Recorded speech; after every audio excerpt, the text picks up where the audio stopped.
Any bad weather in the forecast, Bob? Rain. How long? When? Possibly Friday. They don't know. Is that right? Some more wind. Friday, Saturday? Some more wind. It's 6 o'clock. Okay, this is the January 10th meeting of the Village of Rochfort Board of Trustees. Please stand for the pledge of allegiance. Pledge allegiance to the flag of the United States of America and to the republic for which it stands, one nation, under God, indivisible, with liberty and justice for all. Thank you. Sarah, can you do the roll call? Mayor Collopy, Here. Deputy Mayor Doro, Here. Trustee Herzog, Here. Trustee Contino, Here. Trustee Murphy. Here. Okay, thank you. I'd like to make one addition to the agenda, which is to add an executive session, a short executive session at the end to discuss a change to the sidewalk plowing personnel. Can I get a second to add that to the agenda? Second. Okay, good. So add. The other change I want to recognize for the agenda is that we have here listed a public hearing and board vote for the STR code. But I received a complaint about the documents weren't available to the public in sufficient time for them to review it. I think based on input from legal, they recommended that we have a public hearing, take all input from anyone who wants to speak tonight, and keep the public hearing open for next meeting, at which time we can have another public hearing, and then we can actually close it then and take a vote. All right, any problems with that? All right, so with that, let's start. First off, minutes. I have to admit, I did not see the minutes. Did you publish minutes for both the December meeting as well as the I emailed them. You did, okay. I missed it. Has the Did board anyone had a chance else? to review them? I did. I saw it. Correct. Have sufficient numbers of you reviewed the Yeah, it minutes? was fun. Yeah. So getting a motion to accept the meeting, some minutes, and a second? I'll second. All those in favor? Aye. Okay, I'll abstain since I did not read. Sorry about that. That's all right. Okay, vouchers. We had we issued a check for the purchase of, Kevin's vehicle for $72,000, and that was paid last month. We have a separate voucher page for that. And for those vouchers for this month, we have a total of $112,332. Any questions about the vouchers? I get a motion to accept the vouchers. And a second? I'll second. All those in favor? Aye. Aye, thank you. Sarah sent out a memo with the proposed schedule for the budget meetings. So we have identified 5 special meetings for the budget, same format as we did last year. Any issues with that schedule, either from the trustees or from the department heads who will come to each of those respective meetings? I can attend March 6th. Other than that. March 6th, okay. Anyone else have a problem with the schedule on the board? Okay, how about of those who have to present? March 6th is fine. Okay. Sergeant Witt, you okay? I don't see any conflict. Okay, Scott? All good. Bob? No problem. Okay, great. All right. Let's see, I think you're Johnny, update from the DC Legislature. I'll just say that the new year started off with a lot of meetings. Obviously, we have a new county executive and a new chairperson of the legislature, so we're into transition mode, getting everyone up to speed, and we've had a lot of transition meetings. And our normal legislative meeting is coming up on Tuesday, the day after Martin Luther King Day, and it's a very regular meeting, nothing new. In conversations with the new county executive, it's going to be a 90-day transition period before anything major changes in the county. So we're kind of just going status quo right now and doing our business with the county without any major changes. And so that's kind of the update as of now. Okay. Any questions from you? All right, thank you. You're welcome. Okay, Tom. Alright, calls for this month, we had 62 total, 16 automatic fire alarms, 42 EMS calls, 1 carbon monoxide, 2 motor vehicle accidents, and 1 smoke investigation.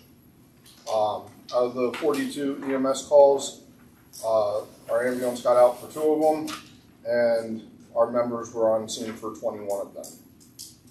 Mutual aid fire, we went usually for 1 fire alarm and received mutual aid for 1 of our fire alarms at 5 in the morning. Just got a little right at that time when everyone's dead asleep. EMS, we didn't have to receive any. For giving, we went out 5 times. 4 of those times were to Unionville and 1 was to Pleasant Valley. On the Unionville note, they have just starting January 1st, they went to 24/7.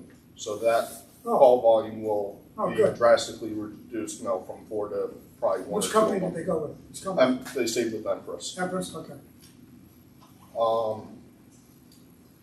That's it for the call information. Monthly drill, we're doing a firefighter down drill and a extrication finding motor skills with. And that's it for that. What was the reason for the ambulance being down? Water pump went in it. Expensive water pump. Huh? Yeah, but they don't put them in spots where they're quick and easy to swap out Right, anymore in I guess. those vans. Any questions? Okay, what good? We have 3 members that just signed up to take pump ops, so they'll be able to start driving once they finish that class or start training in-house. All right. So hopefully soon, and within a year, we'll have 3 new drivers. Oh, good. We're possibly going back to hosting an EMT class here in Millbrook. We're working out a few of the details with the instructor, but hopefully we'll be, we used to do one almost every year. All right. COVID killed that, and then they've been dragging their feet on getting one going again. So this is to train people off the street to be EMTs? Yep. Wow. That's not just for the Millbrook people, No. that's Yeah. throughout Dutchess County. All right. What kind of training is required? It's 400 hours almost now. Something like that. 400 hours of classroom and hands-on training. Wow. It takes about 4 months to go through, All right. of 2 nights a week. Oh, that'd be great. So, other than that, that's all I've really got for right now. Okay. Any questions for Don? Any blood drives coming up here? Yeah, there's one, there was one last Friday. The next one is,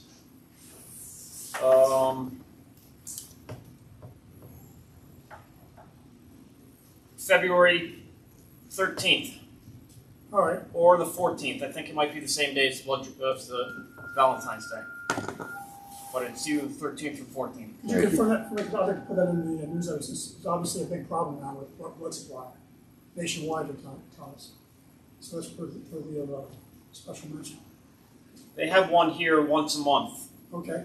Right now it's booked into July, but they usually book it throughout the course of the year. All right. And you put the signs up out on the streets so everyone knows what it is. All right, good. Matt, anything else you want to talk about? I have not heard anything. Have you heard anything back about the grant? No. Mike, have you? No, not that specifically.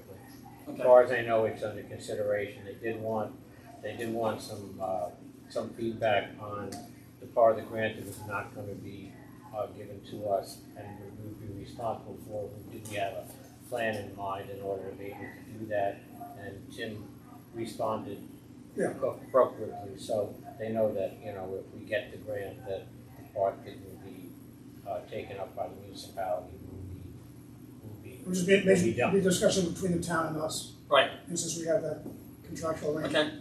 So That's what I said. just keep fingers crossed and hope we can get that done. And by the way, if we get the grant, but it's not enough, we can't make the delta, we just have to reject it. Right, like you and I talked. Right.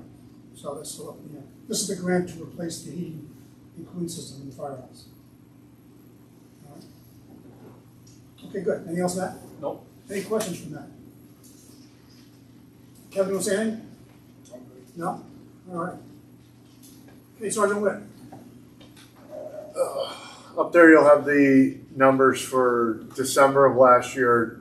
Next month I'll have the year totals for 23. All right. Just a large numbers to put together. We had one parking complaint, 2 property damage auto accidents, 1 road hazard. We assisted state police and the sheriff's office, 1 time each, the fire department, I believe 7, EMS 4. We did the town of Washington court details, did several basketball details for the school, and assisted them with their lockdown drills. We had 1 harassment, 1 domestic, and 1 larceny. The larceny was actually a village-owned trash can following the parade of lights that Okay. Bob Yeah, had talked about that. brought to our attention. Okay. Was Was it found or not? No. not that I know of. Bob, did you get any leads on it? So, community policing wise, we assisted citizens twice. We found an open door at a business once. We did, I believe it's 14 school checks and 30 something That's it. Okay. foot patrols. It's curved. That's a deal. That's all right. That's 12 for- school checks and 32 foot patrols. All right. We did the parade of lights and menorah lighting and New Year's Eve Millbrook. All went off uneventful events. Myself and Officer Naughton attended the funeral for Sergeant Didato out of the East Fishkill Police Department that was killed in the line of duty in late December. And that's what I've got. No tickets? Speeding, recording? Didn't appear this month. Okay. I know that I personally had a large chunk of time off because my children were on winter break, and I was home with them for a better half of the last half of December, in combination with the holidays. Okay. So, Anything else? no, I believe we have the 9 partners lane yeah. speed report up there finally. Again, like we mentioned last month, we just now have the numbers. It does appear to be, we have a speeding issue up there that we're going to continue to address. Again, I don't know that these numbers are entirely accurate because of the position of the sign. I believe cars were getting picked up. The same car had the possibility to get picked up twice. Yeah. But it is showing some elevated speeds out there. You know, given that you expect the first time that you see the sign, and then the second time you would have taken some action to reduce it, this is still a very high rate of non-compliance, I think. Yes. We have it going downhill, but that's actually worse than the last time we checked. Yes. Okay. This So are time, you doing any special patrols out there? I was just going to address that. Okay, This good. time of year, it's harder to sit on the side of the roads. You know, there's especially this winter so far, we've had either snow or so much rain that there's not so many roadside opportunities for us to sit out there. Okay. But we will do our best to continue and see if we can get the folks to slow down. We'll do it. We'll put the sign back up in another couple of weeks and see if there's any difference. Okay. Anything else? Yourself and Trustee Contino and myself have been working on the Lexipol, the policies and procedures. The last couple of weeks, we've had some of the more heavier ones where we were only getting through one policy in a 2-hour session. But I believe we're almost complete with what they consider the priority 1 policies to get done right off the bat. The high liability, high risk policies. Yeah, firearms was a biggie. Again, it continues to be eye-opening to me, the responsibilities of the police force. My recommendation to the board is once we complete the core 1, Yeah, it's a reasonable term. I don't remember what they actually does it call make sense that we bring that to the board to get approved and officially out there? Yeah, I I'm wouldn't asking see. for I wouldn't see why we couldn't put them out in chunks, because then it's a little easier for the officers than to not receive a 400-page document at once that Well, I assume they're reviewing this as we go, chapter by chapter, right? they Yeah. should be, Okay. yes. So what does the board think about that? Having the, what was the term? The tier one? I think Tier you said one- tier call one. from tier one. The tier one, okay. That we package the tier one, and that's all finished, and we bring it to the board for a formal approval. We'll have them rolled out in then 4 different sections. Yeah, right, after that, the tier one. I want to just get that one set up there so it's official. They're the high priority ones, so they should be Yeah. in place before the Okay. lower priority ones. All right, any questions or comments for Sergeant Witt? I'll just, side note, we got tires on both cars. Oh, you did both cars, good, Well, the second car's out getting it done. okay, When 251 comes back from getting tires, 250 is gonna have to go out to Ford to have this transmission issue looked at. it's slipping, This is the new one, yeah. Yeah, 250 is the newer one. Yeah. It's slipping and hesitant, so it should still be under warranty. There's only 25,000 miles on the car, so we'll send that out there, and then hopefully we'll have both cars back on the road at okay. full speed. I want to say to the board and the audience, the Mayor, Sergeant Witt, and myself met with the police chief of Millerton, who offered to come and do an assessment of the Millbrook Police Department. And I accepted that. He said he would do that for free. And we had a meeting last Friday about that discussion. So he promised a readout like once a month. Now he's one. We're going to take that as other information from a guy who has a lot of experience in police work. And he's offered this for free. And he's getting high praises from the Millerton mayor for what he's done there already. So looking forward to his insight and opinions. Any questions about that? I don't know if I told the board about that. Yes.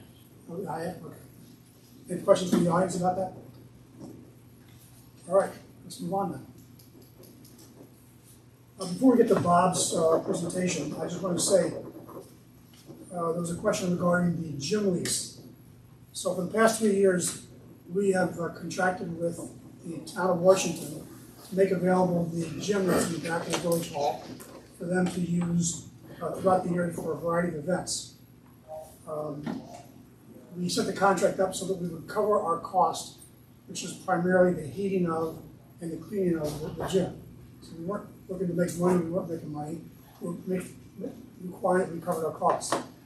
The town decided not to renew the full year contract and instead proposed to us they only pay for the basketball season, which was from December to April. And the rate they offered was 5/12 of what the full year rate was. My objection to this was that those are the coldest times of the year, and so therefore the cost to heat that is the most extreme. And specifically, they were offering about $1,000 a month, and for those 5 months, it cost us last year $1,700 a month, $1,700 a month to heat it. So based on that, I couldn't agree to that because we have to cover our costs. And the town decided they would go, and instead of using our gym, they would go to Justice Day School to do their best basketball program. All right. So based on that, we're going to work to close the gym, shut it down, whatever we can do to minimize the continued maintenance costs of having that gym. It's unfortunate we can't make it available to the public, but we have to cover the cost of it, and it's a very expensive gym to use. Any questions about that or comments from the board? I think I would just add that, Yeah, go ahead. based on our conversation with the town, that I think we are open to opportunities out there from the public, Good point. so long as our costs are, at least met. Right. So whether it's a one-time event or a multi-day event or an annual event, I think we're open to discussions around it. Yes.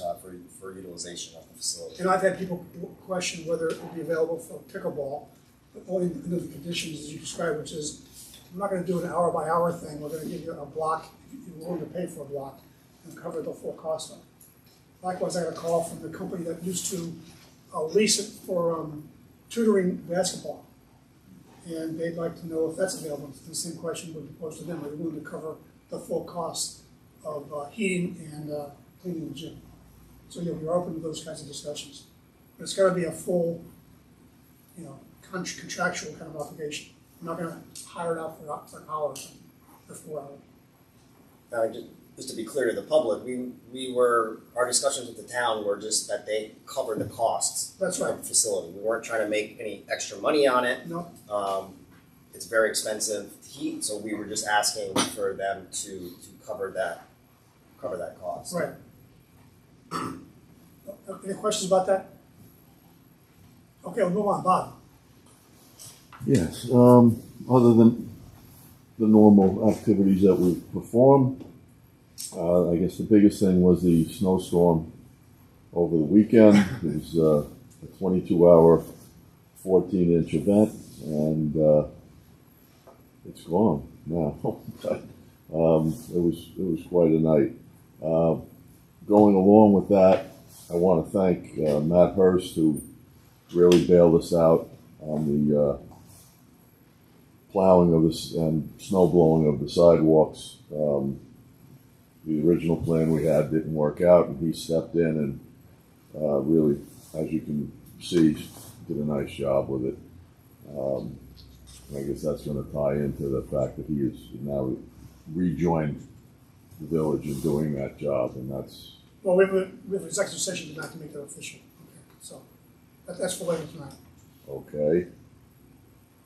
All right, and so like I said, without him, there would have been a real problem.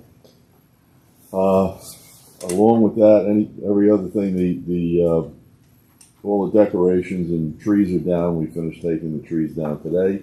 The weather cooperated with that and made that a lot easier. And they were taken to 10 Mile River as we normally do to be recycled for their use. The other thing I have is that the new truck will be delivered this week or next week. And it now will go to Hudson River Truck and Trailer to be equipped. Okay. But that's still going to take some time because they're waiting for some items to come in. How much time are you talking about, roughly? They're looking at least 3 to 4 weeks for the sander to come in. It's been on order for a long time, and then whatever time it takes to get everything built. All right. So last time we talked about like springtime. Is that still? Yeah, end of the winter maybe. Yeah. Okay. It all depends on the sander. They have everything else, and they can put the bed on and lighting and stuff like that. But So you didn't mention it today, but was there any damage from the storm, last night's storm? one tree came down. We had to go out this morning. One tree came down on 9 Partners, and it actually took my lights out at my house, and but it didn't do much damage, and we just moved it off to the side of the road. It was a limb from the tree. It didn't break the lines? Yeah, it did. Oh, it did. So Central has. I guess it broke either that or it blew one of the fuses because they fixed it. Within half an hour, the lights were back on. All right. Any questions for Bob?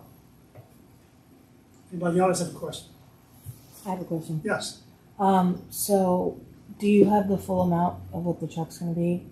Yes, I got it. We're going to need a voucher for Hudson River Truck and Trailer for their equipment. Okay, so do you guys want to have me go out and get bank bids? Yeah. Because I didn't have any amounts or anything, so Right. and then I'll bring it to the next As soon as he meeting. got the amount, so he has the amount, or? He just said he just got the amount, All right, so fine. Yes. I'm good to do that? Yeah. Okay. Did you do that? Okay. Anything else, Bob? No. Okay, thanks. Scott? All right, water for December. Performed all sampling maintenance and we've got all the water meters. Those will be going out shortly. Yeah, we're talking about the rate increase in the. Yep. That's pretty much it for water. Okay. Any questions for Scott regarding the water? Okay, so last month I presented this chart, identified a problem we have with the projected revenues for both water and sewer by year end, exceeding the expenses by $60,000 and $40,000 respectively. Identified the reasons why. Basically, the wet weather this year had reduced the consumption of water, and therefore the sewer revenue also came down. We also had increases in the interest rates on the bans we have for the water improvement projects from a few years ago. So we identified a series of actions. I worked with Scott to try to reduce expenses or defer expenses. I worked with Karen and Sarah on looking for additional revenue. The net of all that work is we have a plan to reconcile the expense delta for sewer, but we're still $30,000 below expenses in revenue for water. And because of that, I recommended that we institute a $20 per meter addition to the quarterly water bill, starting with the bills that are being sent out this month. That will close the gap in the current fiscal year. And it's also consistent with what we do as far as having a fixed minimum charge for the sewer. That's the sewer benefit, special benefit assessment we have. And it's also consistent with what our other municipalities do today. They have a fixed charge regardless of how much water you use. It's a recognition that there's just overhead administrative costs, maintenance and repair that's independent of how much water is being used. All right? And so I recommend that we do this as opposed to a water rate increase. And that proposal is what I'm bringing to the board today. And I want to make offer a resolution. But before I do that, I want to ask if there are any questions or comments about the first from the board. No? Anyone in the audience want to make a comment or have a question regarding this proposal? Again, this is to add a fixed $20 per meter to your bill every quarter, independent of any water usage. All right? And that's to cover basic infrastructure that's there that needs to be maintained and repaired, regardless of how much water is taken out of the system. It also covers things like we get these directives to go check the water lines for lead, right? Again, that's independent of how much water you use. We need to go do that work. It's also consistent with what Scott has warned us, which is that the meters are battery operated. Correct. And they have a 10-year lifetime? 20. 20? But we're 12 years in since And we're 12 years in, so it's smart for us to try to get ahead of it. I'm also looking at the fact that in a few years we're going to convert those bans, which total $750,000, into bonds, because we only hold those over for 7 years. And when we do that, we're going to see a significant increase in the bond payment that we make every year. Right now we have a $500,000 bond. We're about 8 years into it, and we have a very low interest rate. When we convert these bands into bonds, the interest rates will definitely be higher, and the total balance is going to be significantly more than what we put inside it today. Right? So we need to be anticipating increased expenses in the water project. If there's no more questions or comments about that, I have a resolution I want to propose.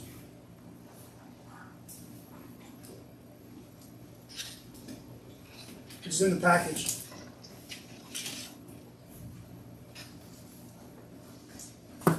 We had a meeting of the Board of Trustees, reviewed and proposed adding the following changes to the water and sewer bill. A water meter charge of $20 to be added to every water user's bill each quarter. Therefore, be it resolved, the above mentioned meter charge will go into effect for the January water and sewer quarterly billing. I'd like to make a move. I'll move that in a second. I'll make the second. Can we do a roll call for the vote? Mayor Collopy, Aye. Deputy Mayor Doro, Aye. Trustee Herzog, Aye. Trustee Contino, Trustee Murphy. Okay.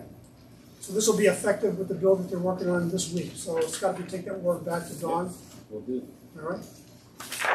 Okay. Thank you.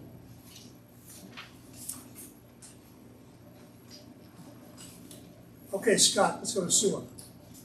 All right. For December, we had a lot of rain. It's 10 inches, as a matter of fact. Performed all sampling and maintenance. We completed the annual I&I report with Delaware Engineering, and it has been submitted to the DEC. Kinsley serviced the generator at the sewer plant. During that service, we had an issue with the switch, which we've had in the past. They provided a quote for repairs at $7,000. The tech told us that it'll run manually. It may or may not run an auto. In fact, the last 2 weeks it has run an automatic. So, but it's on its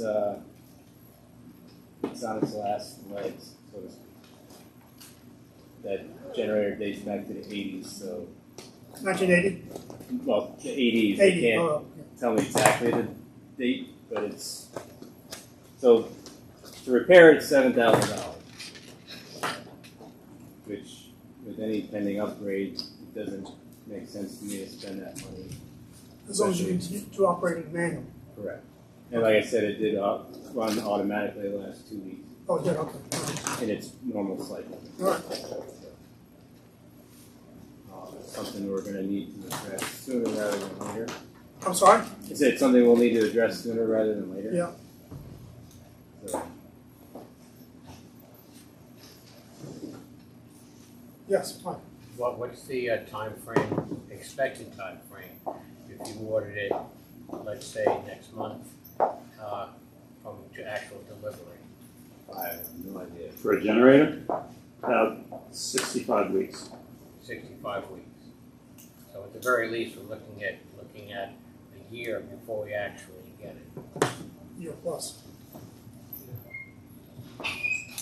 But just speaking to that, we've had to do this in the past, and I really would like to get the expenditure done as soon as possible, because your only alternative to that is either going into further repairs on that generator or renting. And renting a generator, I don't know what the current rates are, but we were paying upwards of more than $1,000 a month just to rent. I think it was $1,200 a month when we did it, but that was, That was at the water plant. yeah, I don't know, like 6 years ago. Yeah, so I mean, if you could find one, just to rent one, we'd be investing another $10,000 to $15,000 to rent one for the next year. So this Well, is, let's do this, Mike. Because we're going to go through this exercise of putting together this plan for the wastewater treatment plant upgrade. And let's put it high on the list, and we'll see where it stands. And if there's a need for us to do something more expeditious than that, we'll do it. But in the meantime, 65 weeks, I just can't see separating that out right now. Sometimes it's going to go kabush, and you're going to tell us that. But Well, it's not just bring it to your attention. yeah, I don't know. Keep it posted, of course. But I don't agree with spending the $7,000 to repair it this point. no, I wasn't proposing it, I was just saying. No, I mean, if you're trying to order it It's as soon gonna as last- possible, so. 15 years, and that's one thing, but if Yeah. you're looking 3 or 4 years from now,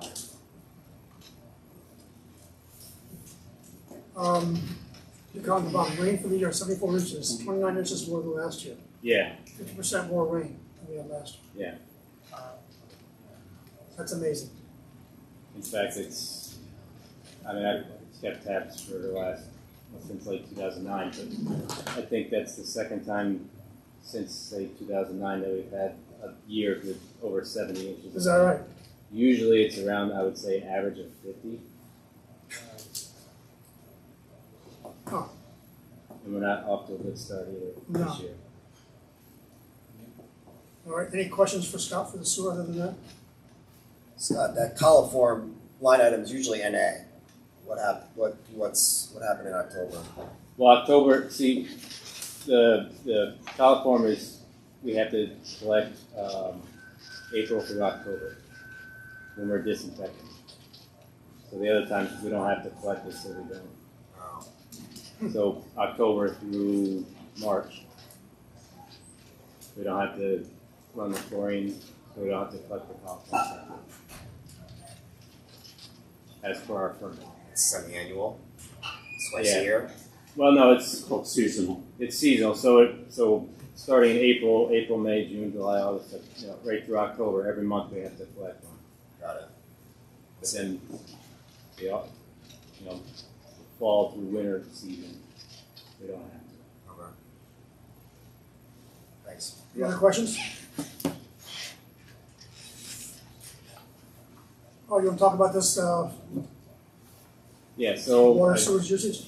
I gave you guys, Tim had asked me to do a comparison between the water and sewer, so I have all the data, so I just went back 4 years and put it side by side so you can see the usages between the water and the sewer. And you can see that particularly this year, the increase in the sewer and then the decrease. Yeah, this year, so the second page is 2022 and 2023 there. Yeah.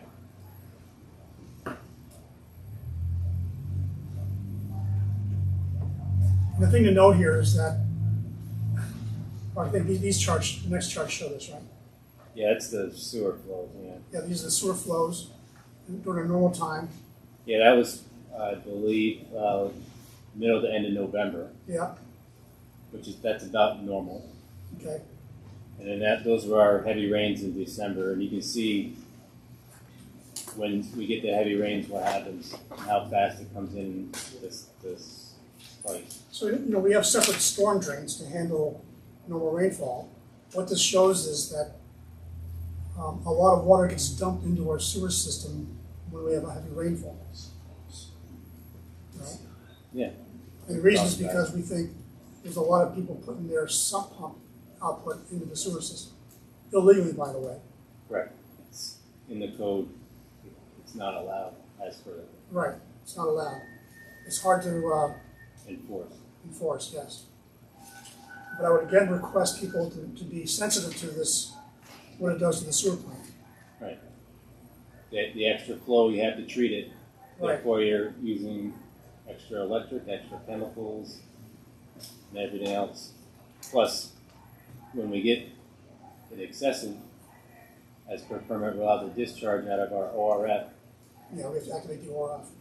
which is only partially treated. So not only are you, using that extra utilities or whatever, you're also putting out partially treated wastewater into the system, into the environment. Plus the cold water slows the respiration rate of the biology, so you create more sludge. Yeah, the only other thing I could think could check the numbers like this would be if there was some kind of a breakage in the sewer line, but all your camera work has shown nothing close to what we expect this to. To that extent. I'm sorry? That's Yeah. what I was asking too. I was going to ask, do you think the sub pumps come in through the manholes or just directly into the lines? Directly into the lines. I've seen it when we've cameras. So when you're not sealing them, you're not plugging off those lines? No, because into their someone's sewer lateral. Into their laterals, they pump right into their So laterals. basically, they would do it right. It would be done Into their own into their lateral. house, into Yeah. their sewer Gotcha. line. Yeah. Gotcha. Yeah, I've seen some. Again, can't prove it, but when you're looking at a sewer line and it's just kind of trickling in, all of a sudden it comes pouring in. If you sit the camera there and wait Sub pump. 5 minutes, it's still running. It's more than. Yeah. The least a sump pump will pump is about 20 gallons a minute. That's 28,000 gallons a day. One pump. One Yeah. sump pump. That's the least it'll do. All right. Like you say, it's very difficult to enforce. And I've heard stories from you guys that you've enforced it before, and then you find out it goes back. Ken McLaughlin is also key to that. Yeah. And he corrects it when he finds it. Anyway, just heads up to folks. Be considerate. It's a pain on the sewer end. It's very expensive too. So that's the story. Tim? Yeah. I forgot before. I just want to publicly thank my crew for You should. 22 hours 22 hours without a straight, break Yeah. during that storm. I should have thank you. I did. But publicly, yeah. We really appreciate what you guys do to keep the streets cleared. And that was a heck of a start to the snow season.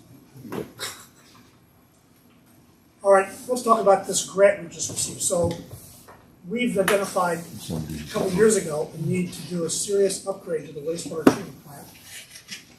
And this chart summarizes the rationale why, both from a project need as well as what the benefits are. The fact is that it's an old system, 3 years old.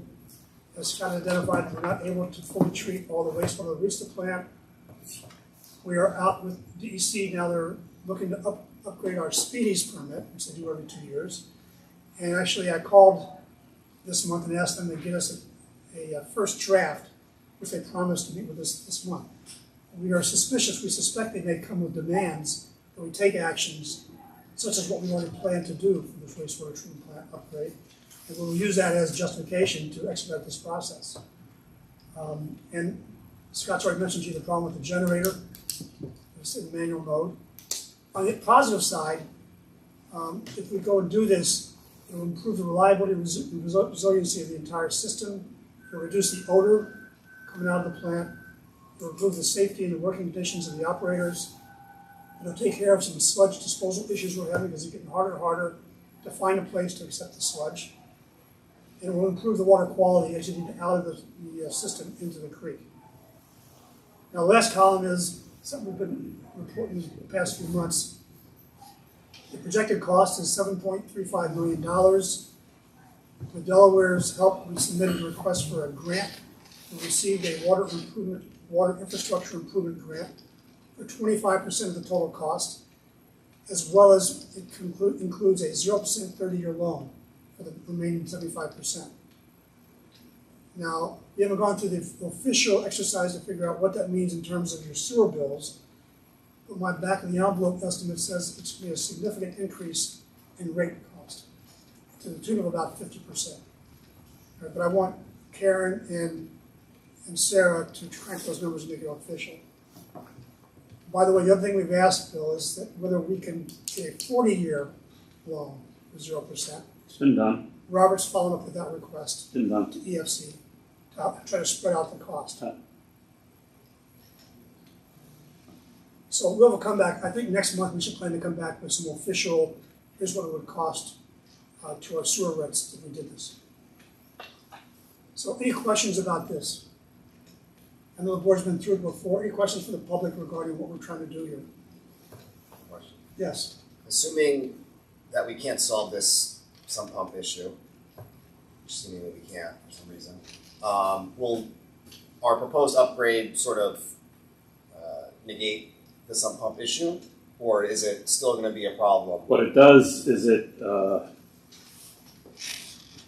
in the proposed design, it makes special, I mean, we're going to address stormwater, not stormwater, the high flows. By changing, we're going to change the system completely. We're going to eliminate the ORF, and we're going to take the existing sand filters and turn them into stormwater holding basins and treatment. So right now we bypass that stormwater that comes in. So we'll basically have dilute raw sewage mixing with what we're treating. But we can only treat about 250,000 gallons a day. The upgrade will increase that to 500,000. So we'll be able to physically treat 500,000 gallons a day if we upgrade. An average. An average of 500,000 gallons a day. And the balance that gets bypassed now will go to the stormwater, what's now the sand filters. Mm-hmm. What it'll do is it'll hold it, but it'll also provide secondary treatment because they're going to be constructed wetlands. So okay. So you'll actually get secondary treatment where now you get no treatment, and we'll combine that excess water, the excess stormwater, with the 500,000 gallons that's treated. The wastewater effluent is going to be so much more improved than what we can put out now under stormwater conditions. So given this plan to double the capacity to 500,000 gallons per day on the average. No, we're not going to change the permit. What we're going to do is we're going to add a clarifier, a big clarifier, so we're going to actually double the hydraulic capacity of the biological process. All right. So Scott, on these charts, what is the maximum point here? All the way to the top, it's almost 2 million gallons a day. 3 million. 2. Okay. That's, you understand those charts, that's instantaneous. Yeah, all right. It's not a whole day. All right. So when it spikes like that, it calculates to a gallon per minute. Okay. Coming in. In the upgrade, only 500,000 gallons will go through the biological process, and anything over that will go to the stormwater holding beds. So what it'll do is it'll save his biology. He won't get a washout and things like that. Right now, you bypass that flow. So that without eliminate the need for the oil tanks, the big oil tanks? Okay, What was the answer? yes. All right. Any other questions or comments? I know, Bill, you provided a lot of detail to the trustees, and we'll spend some time looking at this, and we'll figure out when we want to have probably a dedicated meeting just to talk about this upgrade. A workshop session. Yeah, workshop's a good idea. Yeah. Maybe we should bring in the finances as well at the same time. All right, so we'll discuss that offline. I mean, this plan, this upgrade plans, we've been in front of DEC with it when we go 15 years ago. I mean, this plan has been before the DEC for over a decade.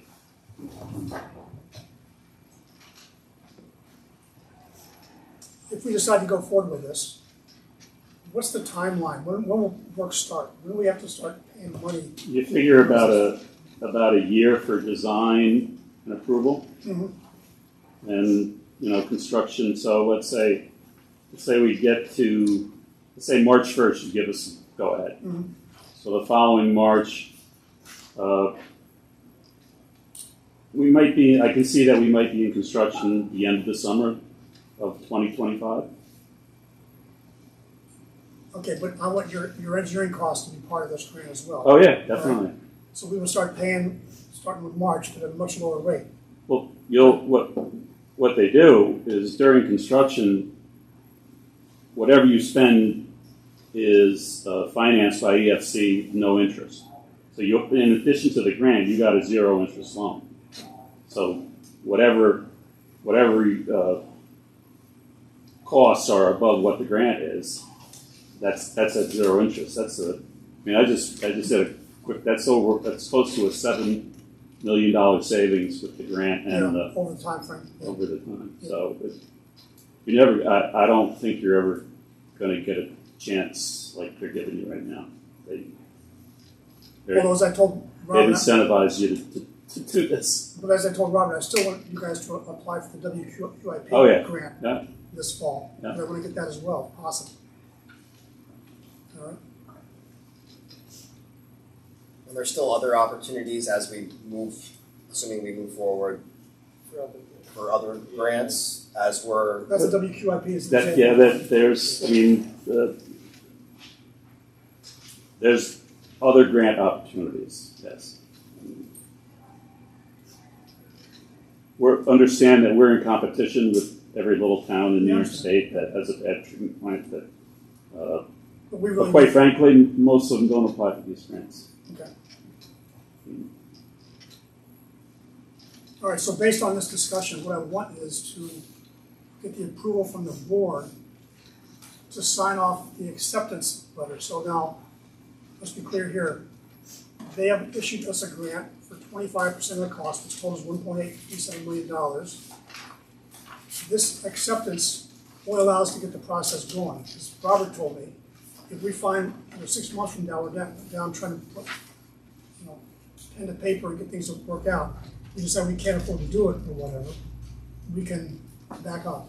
We can back away. So this just is notice to EFC that we accept the letter. We're going to start the process of trying to justify this improvement. Any questions with that? So therefore, I want the board to vote on this. There's a resolution. The fact that we've been awarded a New York State Water Infrastructure Improvement Act grant in the amount of $1.375 million. Our resolution is authorizing Mayor Collopy to sign the attached letter. You guys have the attached letter? And this is a letter we received from EFC, officially granting us this $1.8 million, which is 25% of the total projected cost. And they're asking me to sign and return this acknowledgement. So I want to make a motion that we accept this resolution. Can I get a second? I'll second that. Can we do a roll call vote? Mayor Collopy. Aye. Deputy Mayor Doro. Aye. Trustee Herzog. Aye. Trustee Contino. Aye. Trustee Murphy. Aye. All right, thank you. Okay, we're off. Okay. Okay, building report.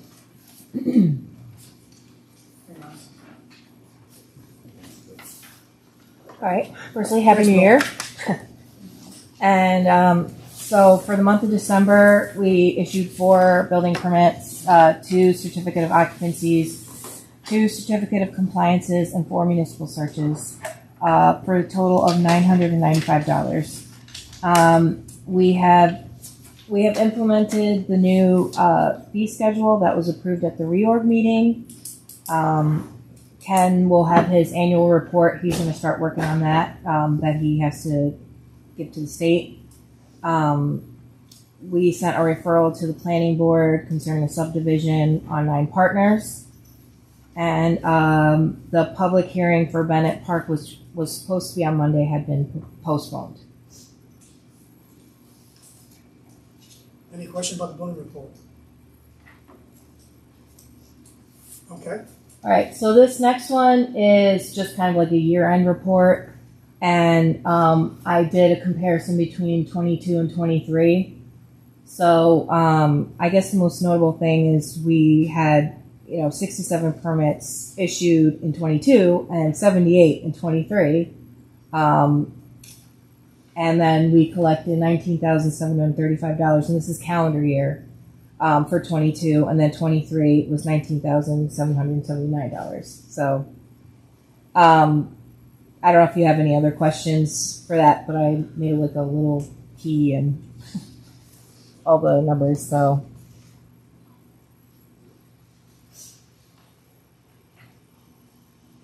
yeah, any questions about this? There's just various kinds of certificates that they issue. Okay. all right, so we got the bank balances for December. We did open a sidewalk account for sidewalk projects and the Bennett pump station. So those are 2 new accounts you'll see there. And then we have the New York class totals on the next slide. So the Bennett pump station, why is it only $1,500? What is that? That was just to open it. Oh, okay, fine. Yeah. And I think you were CC'd. I finally got an answer from DASNY because I wanted to submit for the first. I think we racked up about $64,000. Okay. For the Bennett pump station. So I wanted to submit that. Good. So that we can get a reimbursement. But I had a couple questions before I did that, and she only just answered me today. So DASNY is the organization, New York State organization that will reimburse us the $250,000 towards the South Millbrook pump station.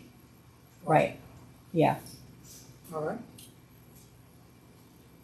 And yeah.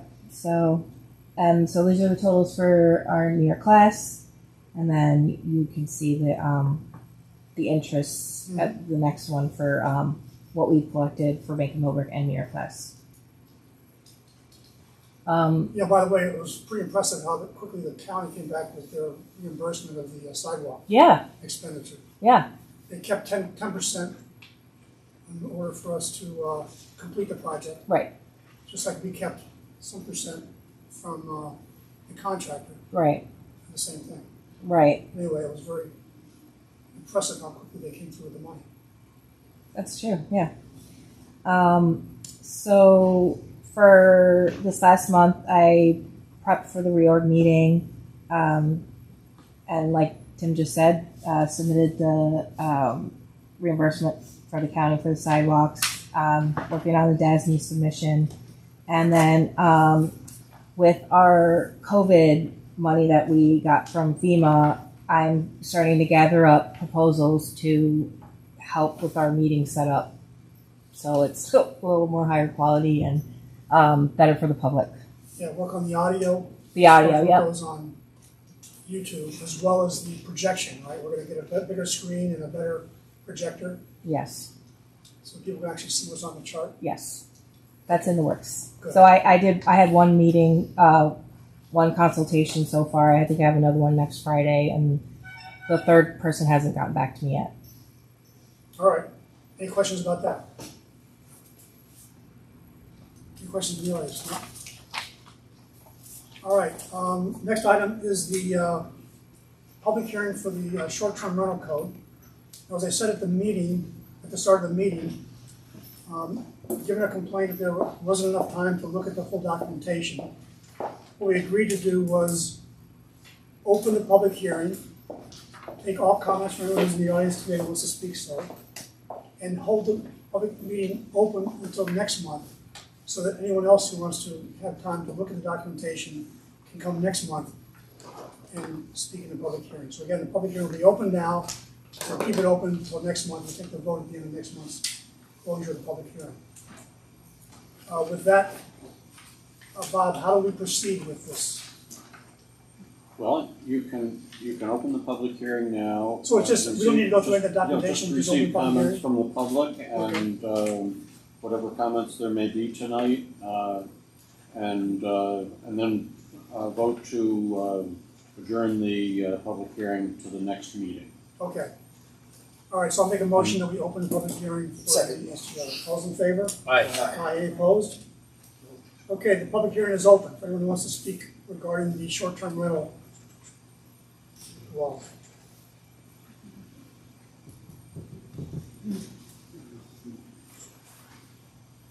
You all know my issues already. I still have a problem with the unoccupied and occupied requirement. You're allowing a full-time resident, a permanent resident, to rent out their homes at Airbnb as long as they have an agent when they're not here to take care of any issues that come up. Why would you not allow a non-occupied Airbnb to have an agent / property manager as well to deal with any issues that come up? I mean, there are a number of Airbnbs that have been running for years. They've never had any issues or complaints. Some of them have never had an issue or complaint. Jonathan is on Linden Lane. I've never heard of anybody complaining about his Airbnb in 6 years.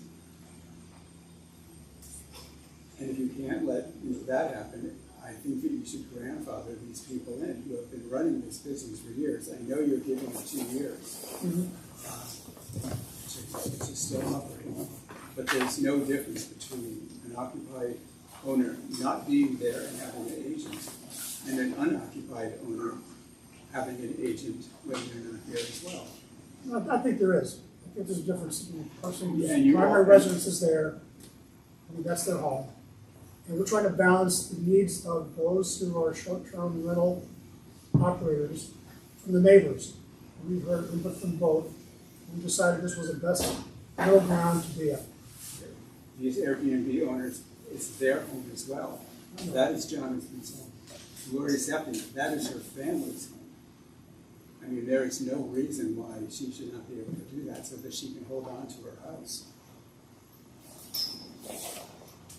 Okay, I'm just speaking. I know we're dealing I with think that primary person residence because- requirement is a good middle ground to be. Taking into consideration the those who operate STRs versus those who are the neighbors and such. Right, that's my rationale. And I know many of you also feel that it's going to drive up the price of homes here, that nobody can afford to buy a house. People are not jumping in right now to buy a house at 6.5%, 7% interest rate. They weren't doing it at 1%. What makes you think they're going to do it up here? The wall's going to be in place for years, so I can't speak to what the future looks like. That's why, I mean, I have to say, everything else that you have in this plan, all your safety requirements, I agree with all of those, which that most of them, almost every one of them, is required by Airbnb already, which we're already complying with. By the way, I want to just recognize the fact that we've come a long way from our initial proposal. Yes, I agree. To accommodate a lot of the concerns that were raised. I agree. But at the end of the day, we have neighbors and we have operators. We have to take into account the concerns of both. I understand. And that's my opinion. Okay, and I'm giving my opinion. Okay, Thank you very much. sure. Anyone else want to speak? I would just like to bring to your attention regarding the stipulation of 6 people. Oh, the what? The 6 people. 6 people maximum, yeah. The occupancy for 6 people. again, it just doesn't make any sense to us with regards to 6 people in a unit. My one unit can accommodate 6 people. Then I've got my barn that's going to be in development shortly, and I intend to make 4 or 5 rooms out of that that would occupy 2 people. So I would fit into that realms of clarification. You're saying you could have a capacity, you could have a capacity of 14 people? Yes, yes. On my property. Any comments about that? That just seems like a lot of people. Sounds like a hotel. On the Maybe it could be. You can open up an inn if you want. Hotel's a different discussion. That's not a short-term rental. Nobody's stopping you. Yeah, that is true. That is true. Yeah. So just to come back to the owner-occupied situation with regards to Larry Seppi, we just feel that maybe a little bit more discretion can be given to that proposal of her, given the longevity of the history of that family here and their contribution to the village, and they've been here for many, many years. And quite frankly, the Airbnb, the way that it's run, it's better for them and for everybody else to be on an Airbnb as a full-time rental. The problem seems to occur when there are full-time rentals in that house. And so anyway, so we're just asking for you to please reconsider. Okay. Points were made before. Yes. I think you understand what my position is. Again, I'll offer anyone else on the board to speak. And also I appreciate. And by the way, you know, the 2-year term extension. would give opportunity to make things work. I thought again was a concession on our part towards people who are not able to meet requirements now. Yeah. And by the way, the 2-year requirement is only for the primary residence. Right. All the other requirements have to be done right away with the permit. Right. I understand. However, that house, it's just not possible that in 2 years that the situation could change for them. It's just not possible. It can't be owner occupied and be rented out as a STR. It's just not possible. Anyway, so my last and final point is I appreciate you postponing the public hearing until next month. Keeping it open. Keeping it open, yes, for next month, and then also hopefully we'll get more of the public involved and for them to opine on the issues. Okay. Thank you. Anyone else wish to speak? Hi there.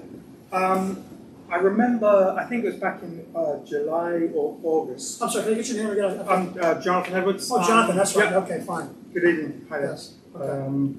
I think back in August or July, originally the total of applicants was 20, and then it was reduced to 15. In just doing some fairly basic research, I came across a Dutchess County information sheet, which in 2019 gave a list of all the permit holders for each town, Rhinebeck, Red Hook, Kingston, etc., etc. And it had, for Millbrook, it had 13. So I'm wondering, I'm a little concerned that 15 is, I know it was a conversation that went back and forth a few times, but in 2019 there were 13, I guess, accepted or noted by the county because those people had licenses given to them from the county. So that's 13 official, according to Dutchess County. I'm sure that in 2019 there might have been a few more here or there that weren't operating with the Dutchess County. So I'm wondering, is it possible there would be consideration to raise that figure? My concern is that there's only 13, and if someone is away for business when the announcement happens, and me, for example, I can't make it to when the applications are available, and suddenly people just snap them up. There goes 6 years of essentially of my business, because I can't get a permit and I have to wait for 2 years. So look, I wanted the number to be low. We've been told by Dutchess County there's 14 legally operating. Right. And I think the number 15 is sufficient to cover whoever is active today. Right. I think the last meeting, Peter, you mentioned there were 11 or 12, but it's an unknown quantity. Nobody actually. That's right. Nobody actually knows. So I actually think the 14 is an optimistic number, but we'll see once we make permits available. Right. Okay. I think there's a very good possibility that some of the people who were operating at some time are no longer operating, but haven't bothered to inform Dutchess County is no longer officially licensed. I can speak to at least two that I know of personally. Right. So, I appreciate that. On You're the saying other side, It used to be, but no longer? yes. Okay. And when we charge $1,000 for the 2-year permit fee, I expect that to call out. it's going to that could scare some people away. Yeah. But on the other hand, since the pandemic, where everybody from Boston to New York and New Jersey have been buying up properties, which is essentially the cause of this problem in the first place, these properties being bought, that now because of the state of the economy, they can't now be sold, so people are renting their properties out to pay their mortgages and doing it via Verbo and Airbnb. I suspect that if there were 14 that you're saying last year or in 2019, we've lost a few, we might lose a few more because it's $1,050 per permit and application. I'm thinking there's a lot more properties that are on the market where people will probably come in and try and snap something up to pay their mortgages. So I'm just a little concerned that, some people who have had a working operation, a business for a fair few years, might lose out. And if we lose out, then, I'm not quite sure where we turn. I don't think there's going to be an issue with the 15. I like 15 because it's nice and tight on what we think might be there. I like 15 as well, as long as I can It's get an probably less than that. application. Is somebody who already runs an Airbnb currently allowed, like are they first in line? No. No, it's just No. whoever gets the 50. There is no precedent, there's no grandfathering, there's no precedence. Once you have a permit, Yeah. Then you automatically continue. the initial those. Yeah. No, I don't expect there to be a mad rush. I don't. So when this happens, where will there be? I guess there'll be due course notification. Absolutely. And we all stand in line at 9 o'clock at 35 Merritt Street or whatever, and we all hope for the best, right? Yeah. And I hope I'm not. Bring a checkbook. Well, that's another thing. That's my next question: is how did you derive at $1,000? And I think the last time you mentioned it was $1,000. Yeah. Which is a considerable amount of It money. still is, right? So Yeah. Well, let me tell you that there wasn't a lot of science there. We looked at what other communities were doing, and we offered that we would reassess it based on how much money we actually spend, because we do have to hire a new person to assist the CEO to do the inspections, to do the follow-ups, to investigate any violation accusations. We don't know how much that's going to cost. Right. And actually, by law, I think this is true, we were told, we really can't make money. We have to cover our costs. We can't be in this for a profit-generating business. Right. Right now, we don't know what the costs are going to be. So. Right. So we're paying for the inspector. Oh yeah, definitely. I forget the gentleman's name. Not Keith, but Ken McLaughlin. Yes. He's hired. Ken. Sorry. We're Yeah. hiring one guy who works with him in LaGrangeville for the same kind of thing. Okay. In LaGrange. Justin, I think it was last time. Anyway. Okay. Well, also I know that you previously mentioned there's a data research company that you're paying $600 to get the rights for their data information. Is that right or something? Or you're utilizing their information for them to help? It's free. Oh, it's free. Okay. It looks like the city of Kingston and the city of Poughkeepsie get reimbursed by that company, or Dutchess County reimburses. The county will reimburse us. Yeah. So it's like up to $5,000 reimbursement. That's right. Any chance any part of that reimbursement doesn't just go into the Millbrook, coffers? It can be put back to the applicants to therefore reduce the cost of the permit. Yeah, I'm not really in favor of that. I could see us re-looking at the rate we charge for the reapplication in 2 years. It costs less. Like in the third year. Okay. Yeah. We wouldn't see how the expenditures go. Okay. Up front, no, there's too much unknown. So I want to say, no, we wouldn't be funding money. All right. Okay. And then as far as like a timeline is concerned, if for some reason next month the resolution passes in February, what's the timeline? At what point does it become official? So Bob, the question to you then. If we pass the law next month, When does it have to be? It has to be approved by the state or something, or how's it, what's the next step? Yeah, Before it's official. the law will have to be filed with the state. I think there's like a 10-day period within which you're supposed to file it. I don't think there's a penalty for missing that, but How long do they have to respond back? to Well, actually, when is it official? once it's filed, it will be effective. Oh, okay. Unless there's a provision in the law that it expressly says when it's effective. I think it's effective I'm not familiar. the day it's filed with the Department of State. Oh, okay, Yeah, fine. once it's filed with the Department of State. So expected it will be filed next month. Right, so if the meeting's on the 10th or the 12th of February, then it's 14th. filed within 10 days after that. Potentially by the end of February, Yeah. you're looking at doing applications. Right. I have to make sure I'm in the country then. But, Yes, all right, please do. all right. Thanks very much. Cleared up Sure. a few points. Thanks, guys. You could, if you want, provide for an effective date in the law, but I don't know if that's in there, and if you're going to change it, then you'd have to go through the process Let's not again. You change don't it. want to do No, that. don't change it. Yeah. So we'll just go with the guideline of 10 days. We'll file it right away. It's usually a pretty quick turnaround. Okay, fine. Yeah. But you can probably set a time if you want for when the permits would We can open discuss up. it at the next meeting. Yeah. Once we pass it. Anyone else want to speak in the public hearing? Okay, then, Bob, what do we do now? We're going to, I would just pass a motion to adjourn the public hearing without closing it to your next meeting. okay, so I make a motion that we adjourn the public hearing until the next meeting. Second. All those in favor? Aye. Aye. Okay, thank you. Okay, good. Let's go to the next one, which is the local law to lower the village speed limit. Where's that at?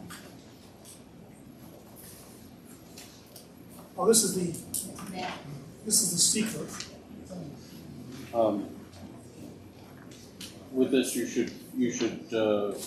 also need to hold a public hearing on this. Yes. Where is it? I don't have it here.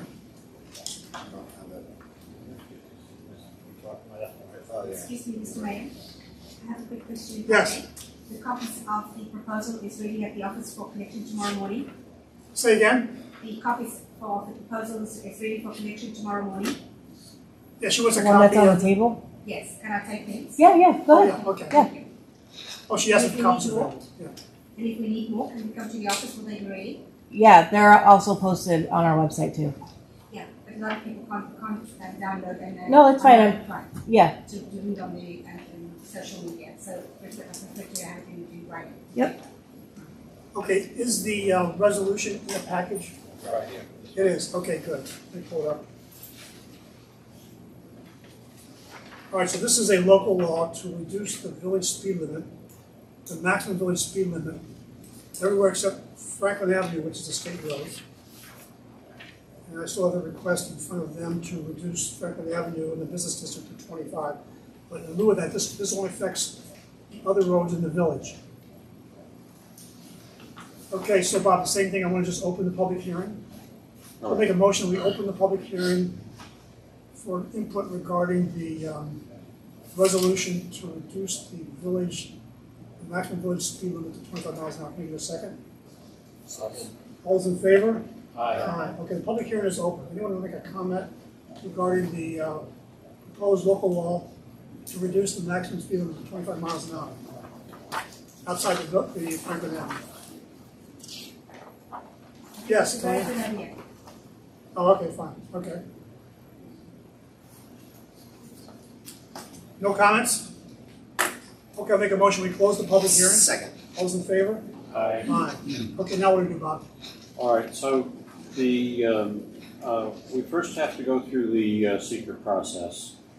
This is what's called an unlisted action, Okay, not necessarily likely to have any impacts. And of course, this really would have no impacts. In your materials, there's the short form environmental assessment form, which just briefly explains the nature of the project.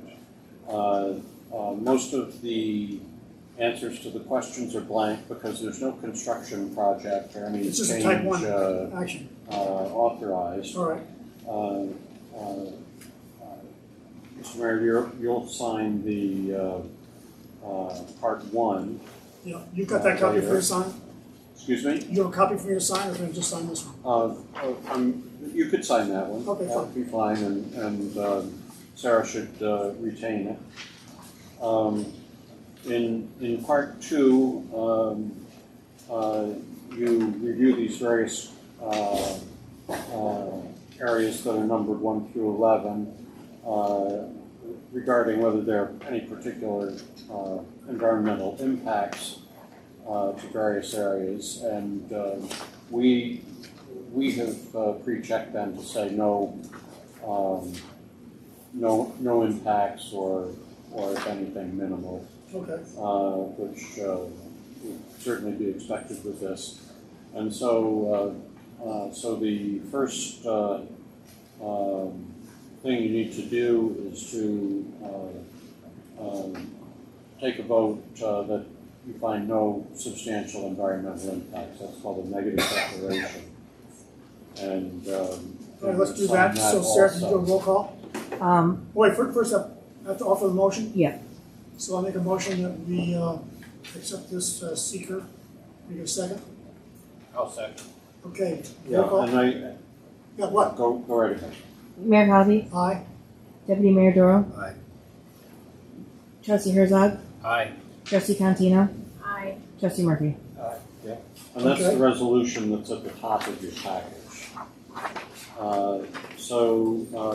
Having done that, having determined that, we can proceed to the resolution to enact the local law number 1 of 2024 for this amendment. There are some blanks in there for the people who make the motion. Well, I'll make a motion that we accept this resolution. Second? I'll second. Okay. And I don't think you need to verbally read the text of the law. Thank you for that. But Sarah, you should spread it out on the record when you do the minutes. Yeah. Okay, can you do a roll call And for the resolution? you may have a motion. Has it been seconded? Yes. Yeah, we did, right? Yeah. Yeah. Okay. Mayor Collopy, Aye. Trustee Herzog, Aye. Trustee Contino, Aye. Trustee Doro, Aye. Trustee Murphy. Aye. Okay, we're done? All set. Very good. I talked to Bob, there's 12 30-mile-an-hour speed signs in the village. I would have been working with Jared to optimize the location, the requirements for the location of the signs. It's also optimize enforcement of this new regulation Okay. as well. That's a good question. Sort of useless if they're not I going know. to enforce it. I expect they would give warnings at the start, not the first couple of weeks or something. And to cut down on costs, I would suggest maybe signs at the beginning of the village that this is a 25-mile-an-hour Yeah, village. the trick here is, I'll ask them, because the problem is Replacing the entrance to the signs. village is Franklin, which is a 30. So I wonder if we can't do a village speed limit 25 unless we're posted or something like that. Yeah. You know? So I'll work with them to figure out what's the have to do that. They can minimize the number of signs we can put up. Like that, Yeah. All right. Meanwhile, DOT, they promised it would take 6 months from the initial request, which I think back in October. And so we don't expect to hear from them until the spring regarding the request to reduce time. All right, let's move on. Any public comments, any general public comments? Yes, I didn't want to bring it up. why don't you come up so we can hear you? I didn't want to bring it up during the resolution. Back to Franklin Avenue. We're still waiting to hear from them. Is there any chance that we can continue it? I talked to Ed Zimmer. What's his name? Not Ed Zimmer. Zimmerman. No, Zimmer was the name of the guy. I made that request. He said, since we're already in the middle of this evaluation, let's wait till we do this, and then we'll talk about the rest of it We will later. talk about it in the future, only because we're at the driveway, it's 45, up to the Cardinal Hayes, it's 45 miles an hour. Right. Those buses are in and out all day. I know. Buses. So I made a request to him, he recommended we hold off, and I said, fine. Okay. I didn't want to restart the Thank you very much. Okay, any board member updates? Deputy Mayor? No. Trustee Herzog? Just a few quickies. In terms of climate smart communities, Jeremy Glasson and myself are working on getting a NYSERDA inspection for all the village facilities this winter. NYSERDA inspectors will make recommendations to the board on ways to employ green technology and save on greenhouse gas emissions going forward. We're asking Central Hudson to give us updated info on which streetlights are LED equipped and which are working with older technology, and so we can get a possibility of seeing what we can convert going forward to LED. And finally, as far as climate smart communities, the final NRI report should be available to the public by February, because we expect that the final draft will be ready for submission by the end of January. Okay. Okay.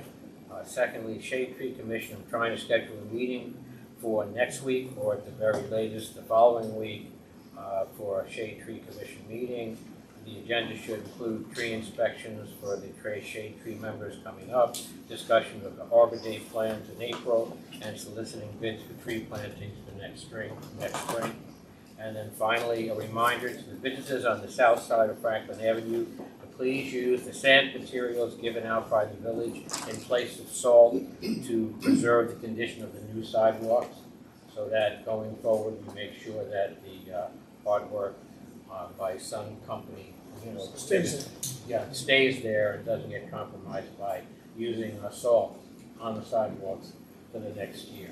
Okay, that's on the south side, not the north side. We still have the problem where the state sands salts the road. Yes. It sprays up on the sidewalk. That's unavoidable. Right. But I'm hoping for the compliance, you think?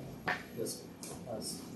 I walked the village yesterday and I did not see salt out on the sidewalks, which is, and we are providing the materials for all the businesses that need it, so there shouldn't be any expense to businesses to make sure you're putting down the proper materials to make sure the sidewalks aren't slippery, but not compromising the sidewalks. So if there are questions from any businesses or anyone needs more materials as the winter draws on, we'll take care of that.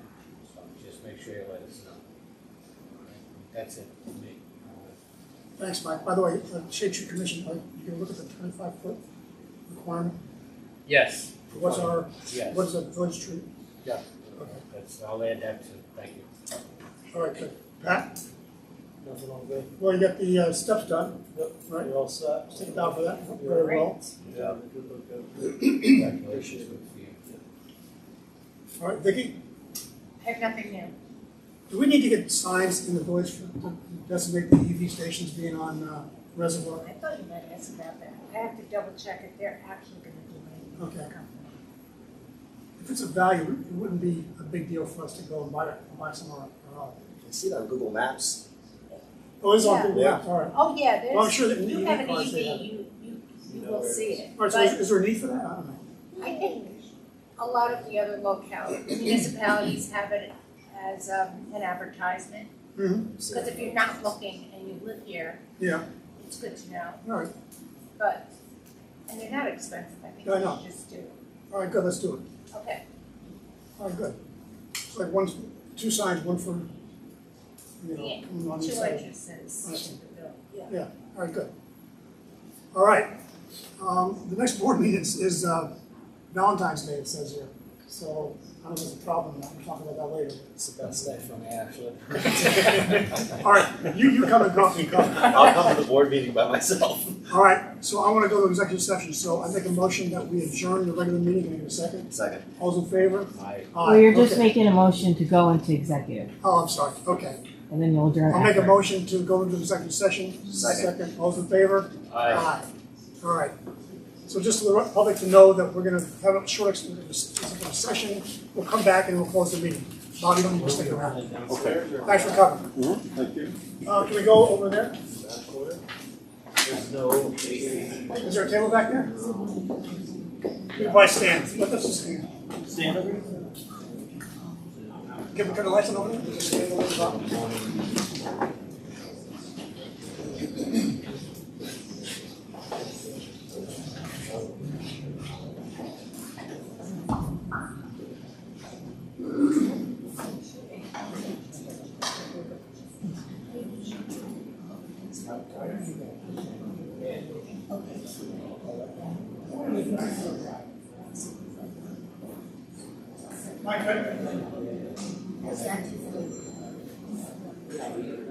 Very nice to meet It was nice meeting you. One very good meeting. Oh, yeah. We're trying here. Do our best.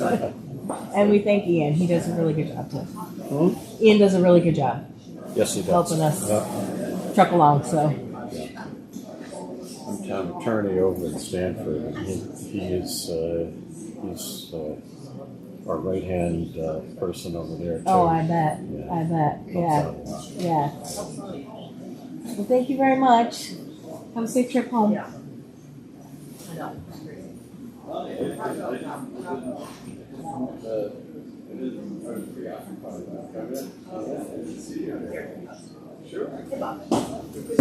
How are you?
For the validating, I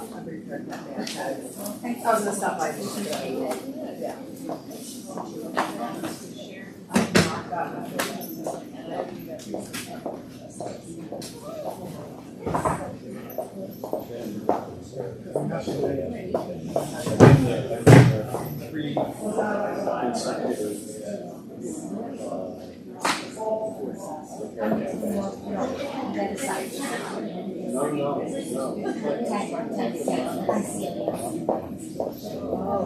So they must be they lost their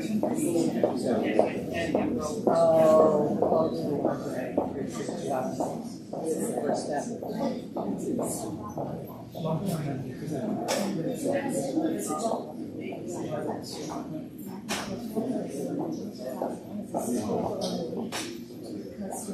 Yeah, she does fine watch with her. She does fine watch with her.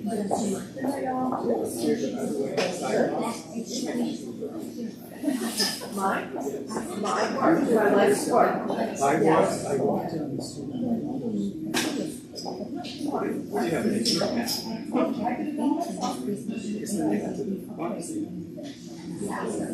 Yeah. You know what I mean? It's in my hair. Well, I know Sunday night, shovels ready to and somebody had a nerve to like swans down like this.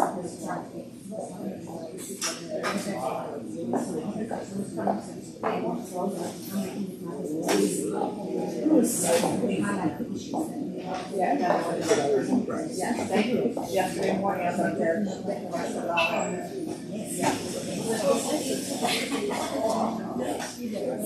I know. was amazing. He got it done at 7:30. Very happy. I was going to come at 7:30. I'm not gonna lie. That's something you have to like and work.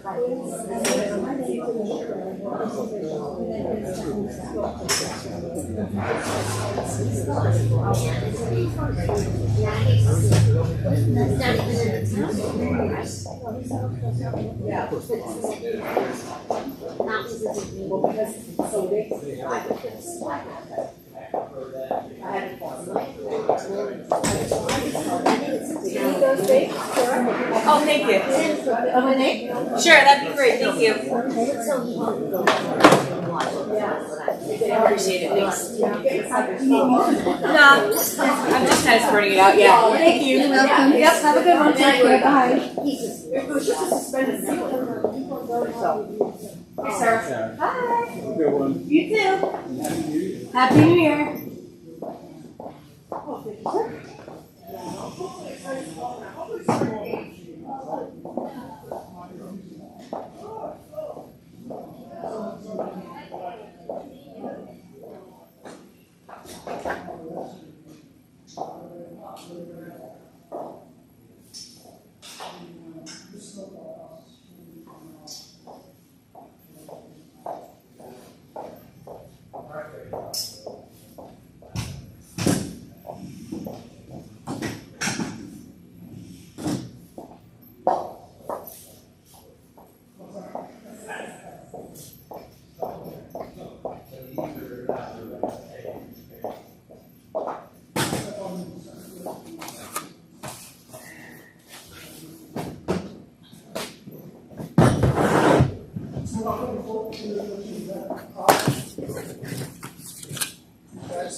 Well, if anybody sees a problem, let me know.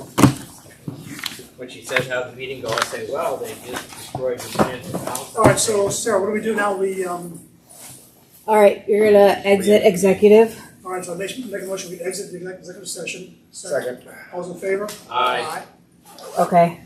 Did you want to take any action? Yeah, the action we took was to reactivate Matt as the, Matt Hertz as the sidewalk plower at $40 per hour. Okay. Was there a motion? I'll make a motion. Can we do that second? Second. All those in favor? Aye. Aye. Okay. And then you could end the meeting. And I'll make a motion to adjourn the meeting. Second. Second. All in favor? Aye. Thank you, everybody. Thank you, everybody.